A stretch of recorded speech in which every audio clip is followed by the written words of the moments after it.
দর্শক, আপনারা দেখছেন ভয়েস অফ বহুজন।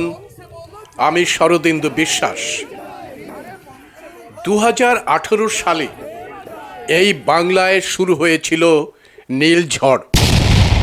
সুপ্রিম কোর্টে SC ST atrocities act 1989 dilute করলে আমরা সুপরিকল্পিতভাবে সুপ্রিম কোর্টের এই রায়ের বিরুদ্ধে সংবিধান বাঁচাও দেশ বাঁচাও স্লোগান তুলে রাস্তায় নেমেছিলাম। সংবিধান বাঁচানোর শপথ নিয়েছিলাম এবং এই আইনকে যথাস্থানে ফিরিয়ে দেওয়ার জন্যে আকাশ বাতাস মুখরিত করে কলকাতাকে একেবারে স্তব্ধ করে দিয়েছিলাম। দেশব্যাপী আন্দোলন ছড়িয়ে পড়েছিল। আমাদের 13 জন সংগ্রামী সাথী শহীদ হয়েছিলেন, কিন্তু দেশব্যাপী বহুজন মানুষের আন্দোলনের চাপে এই আইনকে পুনরায় স্বস্থানে ফিরিয়ে আনতে বাধ্য হয়েছিল সরকার। রেড রোডে লাখো মানুষের ভিড় হয়েছিল আমাদের জনসভায়। এই সভায় নরেন্দ্র মোদীর ওই বেটি বাঁচাও বেটি পড়াওয়ের ভণ্ডামি আমি ফাঁস করে দিয়েছিলাম।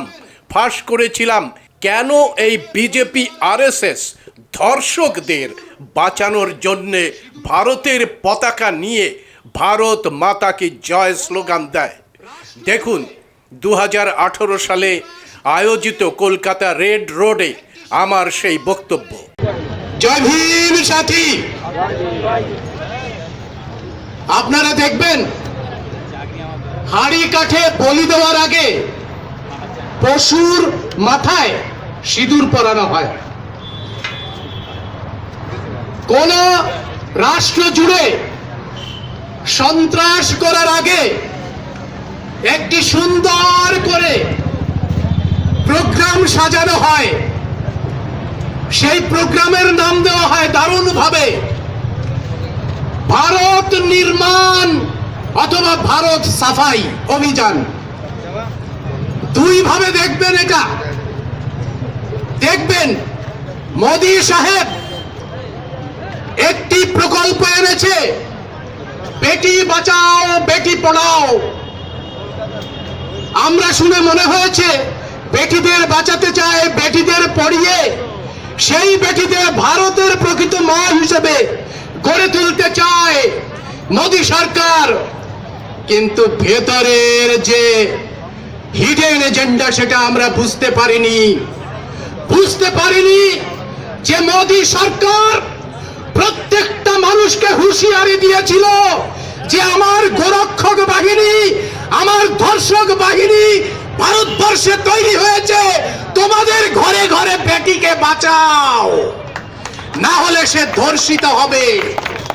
মন্দিরের মধ্যে গিয়ে ছোট্ট আশিফাকে ধর্ষণ করা হবে, কুশমন্ডিতে আদিবাসী মহিলাকে ধর্ষণ করা হবে।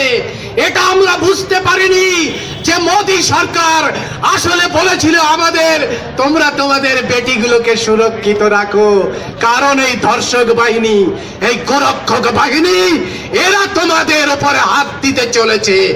আমরা বুঝতে পারিনি। আর একটা জিনিস আপনারা পরিষ্কার বুঝে নিন, ভারত মাতা কি জয়। 8 বছরের শিশু আসিফা, সে ধর্ষণ হলো। ধর্ষক বাহিনী, সেই ধর্ষক বাহিনীদের বাঁচানোর জন্য এই যে মোদি বাহিনী বা গোরক্ষক বাহিনী বা কর্মী সেনা, এরা ভারতের জাতীয় পতাকা নিয়ে ওই আসিফাকে যারা ধর্ষণ করেছে সেই ধর্ষকদের বাঁচানোর জন্য স্লোগান দিল কি, ভারত মাতা কি জয়। আসলে আমাদের ওদের ধর্ষণ মানে ভারত মাতার জয়, এটা প্রমাণিত হয়েছে বারবার। সুতরাং ওরা একেবারে সংগঠিত ভাবে দলিত বহুজনের উপরে অত্যাচার নামিয়ে আনছে, যার জন্য দুটো রক্ষা কবচ এটাকে ভেঙে দিচ্ছে ওরা। একটা রক্ষা কবচ হচ্ছে SC ST prevention of atrocities act, আর একটা রক্ষা কবচ, সর্বোচ্চ রক্ষা কবচ ভারতবর্ষের সংবিধান। অর্থাৎ ওরা চোর, গর্তের মধ্যে থেকে হাড়ি কাঠ ঢুকিয়ে দিয়ে বোঝাতে চাইছে এই দলিত বহুজন সজাগ আছে কিনা। আঘাত হেনেছে সিএসটি ওবিসি অ্যাট্রোসিটি অ্যাক্টের উপরে, এরপরে ওরা ধ্বংস করবে সংবিধান। আমরা চেতাবনী দিতে চাই এই ফ্যাসিবাদী সরকার, এই ব্রাহ্মণ্যবাদী সরকারকে, যে जो हमसे टकराएगा वो चूर चूर हो जाएगा। और जय भीम का नारा है, ये देश हमारा है। তোমরা বহিরাগত, তোমাদের খাইবার বোলান গিরিপথ দেখাতে এই মানুষের একটুও দেরি হবে না।